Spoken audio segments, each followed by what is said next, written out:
BRS party కుటుంబ సభ్యులకు, సిరిసిల్ల పట్టణ ప్రజలకు మరోసారి ఉగాది శుభాకాంక్షలు తెలియజేసుకుంటాం. నిన్నటి రోజున కాంగ్రెస్ పార్టీ అధ్యక్షులు, ముఖ్యంగా అనుభవం ఉన్న వ్యక్తులు ప్రెస్ క్లబ్లో నేను ప్రెస్ మీట్ పెట్టడం జరిగింది. ఆ మీడియా ద్వారా మాట్లాడింది నిన్నటి రోజున ప్రత్యేకంగా చూడడం జరిగింది. వాస్తవానికి 10 ఏళ్ళు పాలన కావచ్చు, గతంలో 20 ఏళ్ళు కాంగ్రెస్ చేసింది కావచ్చు, అలా చేసిన వ్యక్తులు కాంట్రాక్టు అనుభవం ఉండి కాంట్రాక్టు ఏ విధానంగా చేసిండ్రు, ఎట్లా చేయాలని తెలిసిన వ్యక్తులు సుధా అలా కొంతమంది ఉన్నారు. అంతేకాకుండా పాలకవర్గం సుధా అలా కొంతమంది ఈ పాలకవర్గం ఉన్న వాళ్ళు ఉన్నారు. ఒక ఆరోపణ చేసేటప్పుడు ఖచ్చితంగా గతంలోనే ఆది శ్రీనివాస్ గారు పెద్దలు పార్టీ విప్ గారు ఆరోపించారు.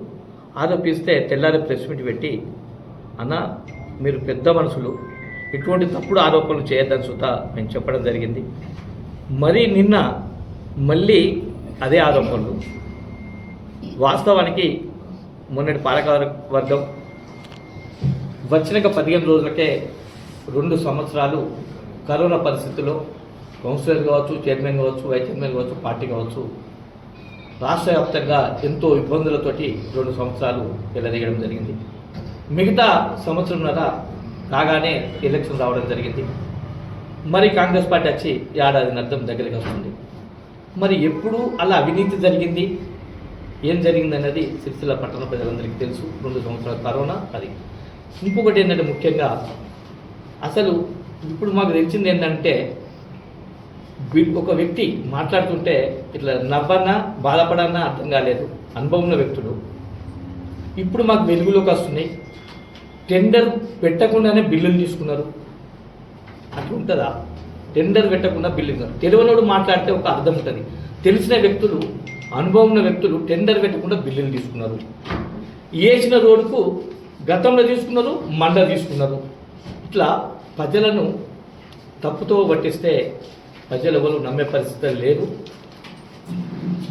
కాంగ్రెస్ పార్టీ నాయకులు అక్కడ రేవంత్ రెడ్డి గారు అన్ని అబద్ధాలు మాట్లాడుకుంటా అక్కడ పుటలు గడుపుతున్నారు. ఇక్కడ ఈ నాయకులు అబద్ధాలు చెప్పుకుంటా పూటలు గడుపుకుంటా ఏడాది పాలన దగ్గరికి వచ్చింది. కనీసం ఒక్క 5 లక్షల పనిచేసిన పాప దగ్గర ఏడాది నుంచి గత కేటీ రామారావు గారు పాలకవర్గం 6 నెలల ముందే 40 కోట్లు ఒకటి, 15 కోట్లు ఒకటి జీవో తీయడం జరిగింది. జీవో తీసి ఎలక్షన్ ముందే టెండర్ పెట్టడం జరిగింది. అలా ప్రతి ఒక్క పాలకవర్గానికి పార్టీల అతీతంగా ప్రతి ఒక్కరికి 2 కోట్లు 3 కోట్లు వర్క్ పెట్టి టెండర్ చేయడం జరిగింది.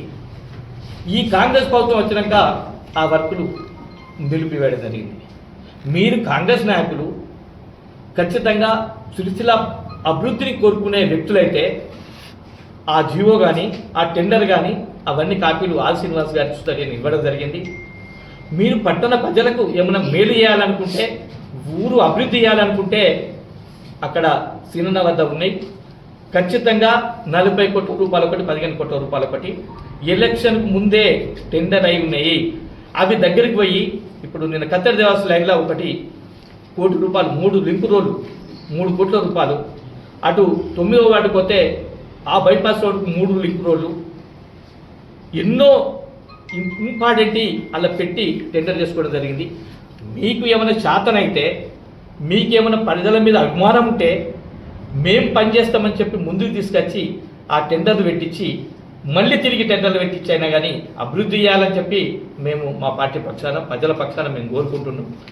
అంతేగాని అనవసరమైన వాదనలు, అనవసరమైన పూటలు గడుపుకునుడు, అనవసరమైన నిందలేసుడు అది మానుకోవాలని చెప్పి ఈ కాంగ్రెస్ పార్టీ నాయకులను హెచ్చరించడం జరుగుతుంది. ఇంకొకటి ముఖ్యంగా మొన్నటి రోజున ఒక ముఖ్య నాయకుడు ఏంటంటే శవాల మీద పైసలు ఏరుకునే నాయకులే కనిపించింది. అసలు అటువంటి ఆలోచనలు మా పార్టీకి లేదు. ఒక ముగ్గురు ముఖ్యమైన వ్యక్తులు పోయి కమిషనర్ దగ్గర ఏంటిదంటే మీ దృష్టి తీసుకురావాల్సిన సంఘటన ఎట్లయినా జరుగుతుంది కాబట్టి వాళ్ళు నిన్న మొన్న 15 రోజులు తిరుగుతున్నారు కాబట్టి మీడియా మిత్రులకు చెప్పాలని ఒక సందర్భంగా చెప్పడం జరుగుతుంది. ఎందుకంటే గత పాలకవర్గంలో ప్రతి ఒక్క కౌన్సిలరు అన్న అక్కడ కొంచెం గరీబులు చనిపోయారు, ఒక 1000 రూపాయలు 500 తక్కువ చేయదని చెప్పి ఎన్నో సందర్భాలు అడిగితే జేబులకెళ్ళి 500, 2000, 3000 ఇట్లా ఇచ్చి దాన సంవత్సరాలకు సుత మా కౌన్సిలర్ చేయడం జరిగింది. అయితే ఆ ఆలోచన కొరకు ఒకసారి మనం ఆలోచన చేసి పాలకవర్గానికి వేటు పడకుండా చేయాలన్నా మీరు అనుకుంటే అవుతుందని చెప్పి కౌన్సిలర్ అందరూ పార్టీ ప్రెసిడెంట్ గారు నన్ను కోరితే చైర్పర్సన్ గారు కూకుండా పెట్టుకొని ఒక రూపకల్పన చేయడం జరిగింది. ఎంత అవుతుందంటే దాన్ని దాదాపు 2.5 లక్షల నుంచి 3 లక్షలు అవుతుంది ఆ నెలకు. సరి 40-45 ప్రతి నెలకు శవాలు వస్తున్నాయి కాబట్టి 3 లక్షల రూపాయలు అవుతున్నాయి. ఇది భారం అవుతుందని చెప్పి అనుకొని అప్పుడు ఉన్న పాలకవర్గంతో చర్చించి కేవలం ఒక ముగ్గురు కట్టెల సేకరణ కొరకు సాలరీసు, ఒక ట్రాక్టరు, వాళ్ళకు ఒక 75,000 మిషన్లతో సహా ఈ కట్టెల పేర్చులకు 1500 రూపాయలు ఉంటే ఈ పాలకవర్గం బడ్జెట్ లేదు కాబట్టి 1000 రూపాయలు తీసుకోమని చెప్పి సుంకరులను 6గురిని వాళ్ళ ముగ్గురిని ఒక ట్రాక్టర్ అన్నిటికి కలిపి 1,30,000 రూపాయలు బడ్జెట్ ఒక సంవత్సరానికి కేటాయించడం జరిగింది. 3 లక్షలు దాన్ని 1,30,000 కుదించి చేయడం జరిగితే ఒక అనుభవం ఉన్న వ్యక్తులు పోయి అలా అవకతవకలు జరుగుతుంది. కలెక్టర్ దగ్గరికి ఒక లెటరు, కమిషనర్ దగ్గరికి పోయి ఇండివిజువల్గా లెటర్ ఇస్తే బాగుంటుంది, పబ్లిక్లో మా ఇజ్జత్ పోతుంది అని కలెక్టర్కి ఇండివిజువల్ చెప్పి, కమిషనర్కు ఇండివిజువల్గా చెప్పి ఆ సంఘానికి నోటీస్ ఇవ్వడం జరిగింది. 4 మాసాల నుంచి మాకు జీతాలే లేవు సార్, మాకు జీతాలు లేకపోతే పరిస్థితి ఏంటని చెప్పి వాళ్ళు పోతే మీకు జీతాలు ఇవ్వద్దని చెప్పి కాంగ్రెస్ వాళ్ళు వచ్చి మాకు చెప్పిండ్రు. అలా అవకతవకలు జరిగింది అని మాట్లాడారు. ఆ కాంగ్రెస్ నాయకులు ఎవరు అని తెలుసుకుంటే బాగా చాలా పెద్ద మనుషులు, బాగా అనుభవం ఉన్న వాళ్ళు. 1,00,000 రూపాయల మీద 9 మంది జీతాలు వెళ్ళి నెలకు 1,30,000 మనకు ఖర్చు పెట్టేది 101 రూపాయలకి తోటి చేసే 3 లక్షలు దాన్ని 1,30,000 పెడితే పాలకవర్గం అవినీతికి పాల్పడ్డదని చెప్పి మీరు పోయి కమిషనర్ దగ్గర 4 మాసాల నుంచి వాళ్ళ జీతాలు లేక ఇలా కొట్టుకున్న పరిస్థితి ఏర్పడుతుంది. ఇప్పుడు లాస్ట్కి వస్తే మేము సోమవారం నుంచి చెయ్యము, మా 4 నెలల మాసాల నుంచి జీతాలు ఇవ్వడం లేదు, మాకు ఆ పని వద్దు అని చెప్పి సుంకరులను వాళ్ళు ముగ్గురు టోటల్ బంద్ చేయడం జరిగింది. అంటే మీరు చేసే కాంగ్రెస్ నాయకులు చేసే పనులు ఊరికి బాగు చేయాలి కానీ చెడగొట్టేందుకు ఉన్నారా అని చెప్పి నేను పత్రికా మీడియా ద్వారా మీకు అడగడం జరుగుతుంది. 4 మాసాల నుంచి మీరు కమిషనర్ దగ్గర కొండి, ఎందుకు 4 మాసాల నుంచి వాళ్ళకి సాలరీస్ ఇవ్వడం లేదు? 1,30,000 రూపాయలు 4 మాసాల నుంచి ఇవ్వకుండా వాళ్ళు ఎట్లా పనిచేస్తారు? వాళ్ళు సుంకరోళ్ళు కనీసం ఈ రికార్డునే దొక్కాడని వ్యక్తులకు 4 మాసాల నుంచి నువ్వు సాలరీస్ ఇవ్వడం లేదు, కావాలని కంప్లైంట్ చేసిందని చెప్పి ఒక నోటీస్ ఇచ్చి వాళ్ళని ఇవాళ ఈ పరిస్థితికి తీసుకొచ్చినావు. బిడ్డ రేపేమని అయితే ఈ పథకాన్ని ప్రజలకు మంచిగుంటుందని ఆలోచన చేసి మేము చేయడం జరిగింది. రేపు దీనికి ఏమన్నా